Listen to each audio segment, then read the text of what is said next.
नमस्कार।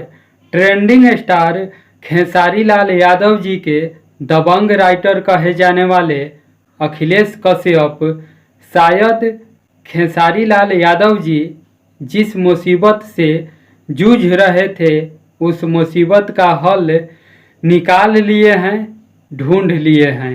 जी हाँ, आपको बता दें कि खेसारी लाल यादव जी के writer Akhilesh Kashyap global music junction के मालिक राजकुमार जी के साथ में एक फोटो शेयर किए हैं जिसमें ये लिखे हैं, मिलते हैं कुछ सुनहरे अनमोल गानों के साथ।